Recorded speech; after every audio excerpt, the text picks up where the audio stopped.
We've got two of the greatest hitters of their generation, Mo Vaughn and Frank Thomas, the Hit Dog and the Big Hurt in studio. Boys, how we doing? You know what? That was an excellent introduction. Man, I need that introduction taped and sent to me because that was awesome. That was hot. That was awesome. Mo, we've had you here before, and it's always fun to have you. Now you brought your buddy. I did, man. But one of my best friend in the game. I thought he would be a great partner for MVP, and he is now. Frank and I have been friends for a very long time since college. We've been battling against each other. As I said earlier, we've never had, it's just been great competition. There's never been any ego. But for a guy that's, really into fashion, into the big and tall, he saw my clothes in a store, DXL in Las Vegas. He called me right away, and I just thought there was a great opportunity for us to get together. And now he is a managing partner at MVP. And we're looking for great help and a great relationship with him. And every rattlesnake in New York City just ran from him. Just ran. That shirt is hot right there. Hey. That's like a rattleskin print. Is that okay for a big man to be fashionable? Oh, my God, of course. Absolutely. That's what we're here for. That's what I'm talking about. And I've always loved the fashion. When I was in 2016, he called me and said, yeah, I'm in the fashion industry now. I'm like, what? I didn't think much of it. 2017, I walk in the DXL store, the store that I always shop at. Mo Vaughn Collections right there. I'm like, are you kidding me? Yeah. I jumped around the phone and said, hey, Mo, is this your clothes? He's like, yeah, I told you. We're in DXL. Well, I said, what? And the clothes were hot, fashionable. I said, you got to send me some clothes. I'm not buying anything right now. Send me some. Of course. So, all that money he made, he never wants to pull out his checkbook. Running joke, he's a bad friend. No, he's the worst of all, to be honest with you. We sit there, we give each other just stuff for many, many, many years. So we're used to this. But I was really impressed by the clothing. That's awesome, man. The clothing got me excited. And I told him, I said, listen, what a man got to do to get, a piece of this, a part of this, to be a partner, whatever else. He's like, I said, we're good. Again. We're good. Complaining. And it was 2017, so we finally came together. It's 2019, and it's amazing. It really is. MVP Collections is the line, and it's for guys that are big, and they want bright colors, and they want cool fashion, and probably over 6 foot, 220 is maybe for those over that are listening right now. XTs up to 6X.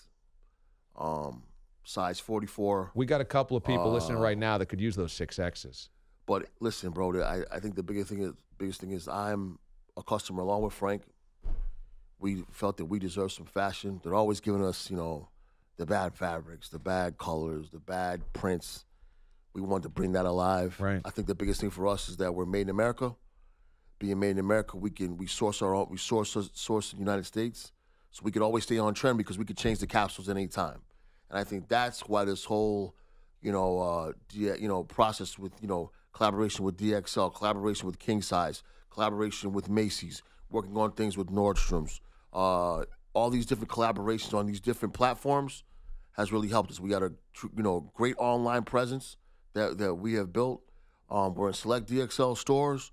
So I just think that altogether, we are the #1 fashion big and tall brand in the industry. Mo Vaughn and Frank Thomas join us here in studio this morning. You can watch at watchda.com, and even you can watch on your phone like Mo by going to watchda.com. Excuse me. Radio.com app or what. That's cool. I just showed you that catalog because Babe Ruth is having this huge collection. His family has this collection of artifacts and whatnot. And Big Hurt, you were saying you went to Cooperstown. You were able to hold one of his bats. Yes, I got to the private vault and got his bat. Best piece of wood I've ever seen. Really? But this guy hit 27 home runs with this one bat. One bat. And it showed how great the nodules in the bat were back in that time. And he had the best wood in the world. So I see why he hit so many big, long home runs because that was the best pieces of wood I've ever seen in a baseball bat. How did the bat feel in your hands? It was heavy. Yeah. Very heavy, but it seemed very balanced. To be in the 20s, to have a bat that was that balanced, but it's just big and heavy. And he was strong as an ox to swing that bat. So is that one of the secret benefits of being in the Hall of Fame? You get to go where people are not allowed to go? Yes, and you can see decades and decades and decades of baseball. In the vault. How the equipment changed and everything else over the years. The game has really taken care of itself for many, many years. Now people are talking about, the balls are flying. Yes, equipment change because every 15, 20 years it happens. And if you ever get to the vault, you can see the maturation of the game throughout this years because of the equipment changes throughout the years. So that's all the stuff that we don't see. But when we go to Cooperstown, there's stuff in displays. But you're talking about there's a secret vault, like a bat cave. Yes. And that's what people don't see. And you got to see it. Yes. It's unbelievable. The best memorabilia you'll ever see in your life from the game's greatest players ever. When you were growing up, did you have guys that you loved watching as a kid? Did you have any heroes growing up watching? I mean, I grew up in Georgia, so it was all about Hank Aaron. Yeah. You know, and when he broke the home run record, I was a little kid, and I just know what type of joy it brought to my family. And to get to meet him as a Hall of Famer, I was speechless. Because honestly, every time he came around, I go the other way. Because it's like Hank was everything to my family and the state of Georgia. So it was just amazing. He's the nicest man you ever want to meet. And I told his wife, and his wife was laughing, so she embarrassed me right in front of him. Go ahead and tell him what you told me. And I already told him. So he's the best, man. He's the best. Do you realize you could take away Hank Aaron's 755 home runs and he'd still have 3,000 hits? That's amazing. Yeah. Is that outrageous? I mean, he was everything. He wasn't just a power hitter. He was a wonderful hitter overall, and just so happened to have the most home runs ever. Yeah. And could run the bases and could field. He could throw. He did everything. Like my dad said, he never hit them that far, but he hit them consistently. And he hit them where they had to be. Yes. Just over the fence. Never hit 50. Is that amazing? The consistency. Consistent swing approach damage. Mo, was there a guy growing up that you watched that you just loved? I mean, listen, I'm from Connecticut, so I was here when the Reggie was here with the Yankees.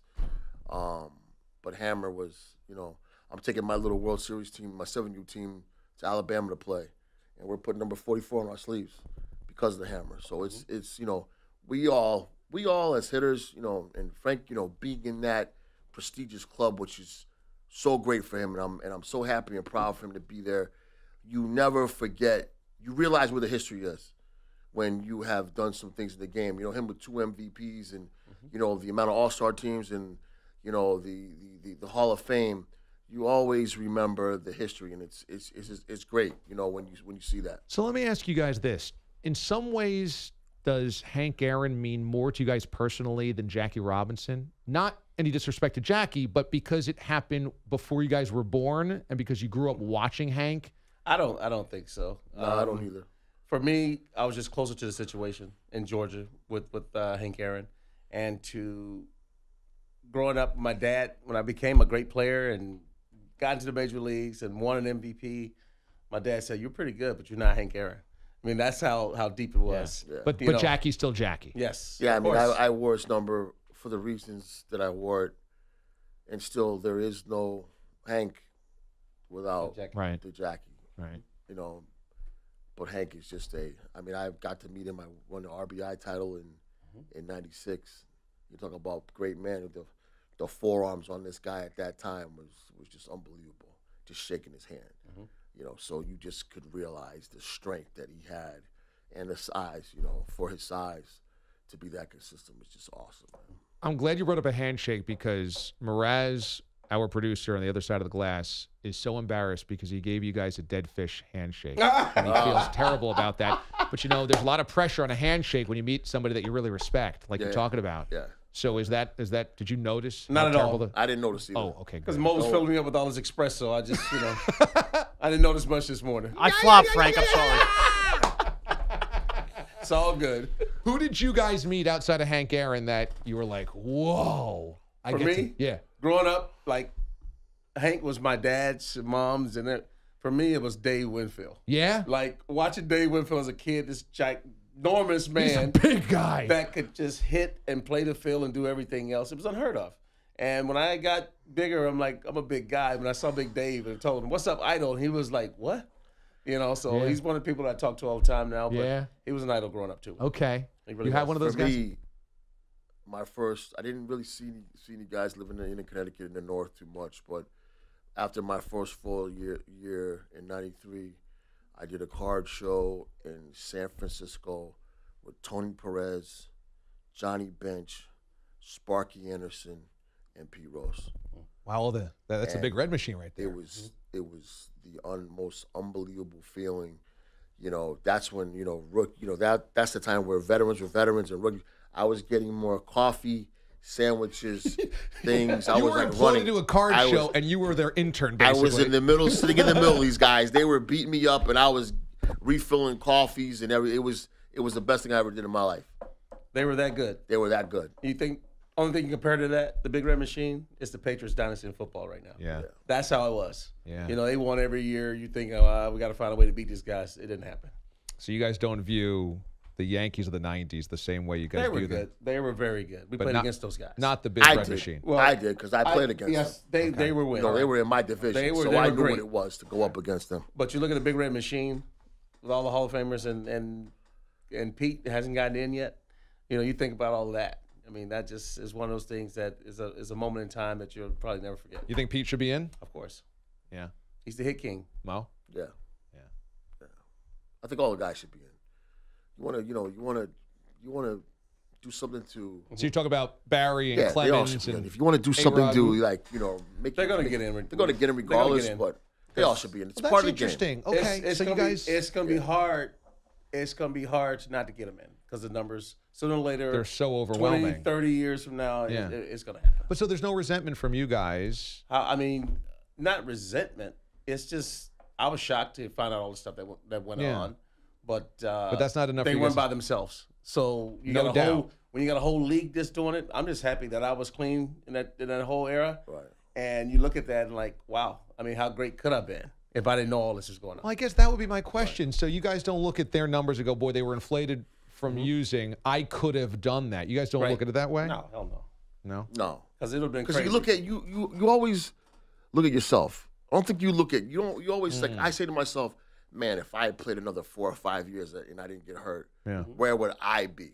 Oh, you. I don't think you always go look at where they are. Right. You always look at yourself what I would have done or what I could have done. So I don't think you evaluate yourself like everybody knows what they did and how they got there. It's no big deal. So Frank Thomas had 521 home runs clean. So with steroids, close to 800.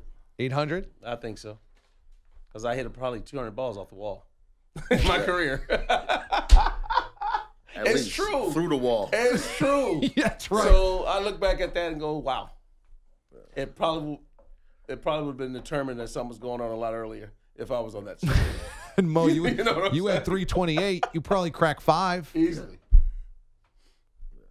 I would hit you and Juice. I would hit 5 easy. Yeah. I just needed a few more years to hit 5. Exactly. That's true. You know? Yeah. You would hit 5 anyway. I would hit 5 anyway. But it's listen, I don't get angry at any of those guys, or I don't. It's over. I want them, I want Clemens to get in. I wish Clemens is one of the best teammates you could ever have. I want him to get in. I want all these guys just get in and let's get moving. That's You that's talk what I about want. Barry and Roger. They were the And Barry elite had pitcher, 440 home runs. the elite pitcher, Before. and elite hitter of our era. Yeah. Before they got on that stuff. Yeah. You could tell when they got on that stuff. Yeah. Numbers don't lie. Yeah. So they both were Hall of Famers before they started juicing. Everybody knows that. Did it feel like the Wild West when you guys were playing in that era? Because Well, there was no baseball was testing. different. Yeah. It was tough. And I tell you what, it was much more aggressive. In what way? And player to player, contact and everything Yeah. else, the game has totally changed. Yeah. It's not like that anymore. Yeah. Guys are friends way more than ever now. There was still an animosity between course. players, between I rivals. mean, we were best of friends, but we know to hang out after the game. Yeah. Like, we wanted to kill each other between the lines. Yeah. And that's just what it was. You think now that doesn't really exist? Not at all. I see them out there now, high-fiving, touching in between plays. They're getting outs. They're not even sliding to second base anymore. It's a different ball game right now. Huh. Does it bother you that it doesn't have that same? Not at all. No. The kids are different. I have young kids of my own. Life is a little different than when we Yeah. grew up. Right. It's different for kids Yes, of it's all different. walks of life. Yes. So. Different where you would hope that we can instill some of our traits in our kids, and we hope that they take that, because I think that our traits can take them a long way. Yeah. If they'll just have a little bit of edge different than now, a little bit of edge that we had of competition can take them down a line. Right. Because So we're hoping for that. the science and the nutrition and the coaching, everything is superior to when you guys grew up. Right. But you have to instill The maybe somebody showboating and all that stuff. Right. You got to attitude, the work ethic, that Only edge one that you guy guys could. had. Only one guy could showboat, and everybody liked it, and that was Ricky Henderson. Right. We all loved it. You hated it, but you loved it. Right. And you look at the game now. We got Yeah. a kid in Chicago, Tim Anderson. Yeah. Flips the bat against Kansas City. They throw at him. Why? Because their whole coaching staff is old school coaches. Yeah. Right. They're not used to this new Yeah. stuff. Yeah. So The game is changing, and I think it's going to be a positive sign for our generation of kids. Yeah. Because they love this stuff. I have young kids, and they love it. Yeah. They love the bat flips. They love the, hit a home run and walk out. I make mine, put your head down totally and go. changed. Run. I don't want to see You don't want to see any, Mo, you say no. Let it go, Mo. I don't want to see Let Just it go, for mine, Coach Mo. for mine. Let the kids have For fun. mine. You get older, you can do what you want. Right now, put your head down and run. But you see, this is really interesting because even you two, who are best friends from the same generation, disagree on this. So there's a real division. Well, I'm in TV now, and trust me, 2 years ago, I didn't like it whatsoever. Yeah. But now I understand the initiative in baseball. Climate has changed. We're not what you guys used to be. Want to beat each other up day in and day out. No, it's not that anymore. It's a friendlier game. It's a competitive game, but it's still friendly. Yeah. I could do this for hours on end. So because could we. You guys were two of my favorite players to watch. Thank you. The swings naturally that you guys had, especially for big guys, was beautiful to watch. Truly beautiful. Before I let you go, and I'm definitely going to talk about MVP collections on the way out as well, the science of hitting, we always think about Ted Williams, Tony Gwynn. Did you guys kind of latch into that, lock into the science of hitting as well in terms of the way that those guys spoke about it and looked at video and studied film and stuff like that? We were disciples of great hitting coaches. Walt Reniak coming down from Boston, Mike Easter coming down from Pittsburgh. He's coming from Cap Stargell in Pittsburgh. Walter Reniak's coming from Ted Williams, boom, all the way down. So I think we learned the art. It's a technique. You had the masters, you had the teachers. You had the masters and the teachers, and then you were taught. And then, I was speaking earlier about he and I just couldn't accept 265 with 14 home runs and 56 RBIs and striking out in a very, very low, runners and scoring position average. It's just unacceptable. And I think today it's a little bit different, which is disappointing to me. Yeah. Well, when you guys did it, you were the two that had ever done it as good as that, as well as that. And that generation of hitters that you guys kind of defined was amazing to watch on a regular basis. Mo Vaughn, Frank Thomas in studio, MVP Collections. Mo, you want to give a plug for where our listeners can find it? MVP Collections you can find online at DXO. You could also find online at MVPcollections.com. We are in select DXL stores. We are also on the Macy's website. Look up for us in King Size Magazine. Listen, we're all on all different platforms. We hope to be expanding, our store selection with DXL. We want to get the product out there as much as possible. But believe you and me, gentlemen, being made in America, we are creating a great product that looks good, fits well, and feels good. Quality. So it's all about, man, made in America, high quality, great fashion. Check it out, MVP Collections. Mo, you always have open invitation here to talk baseball with us and everything. Now that you brought Frank in, you have it as well, all right? This is great. So anytime you guys want to come in, talk a little seam head, talk a little baseball, we're always here for you. Appreciate it. Thank you so much. Thanks for having us. You got it. MVP Collections, everybody.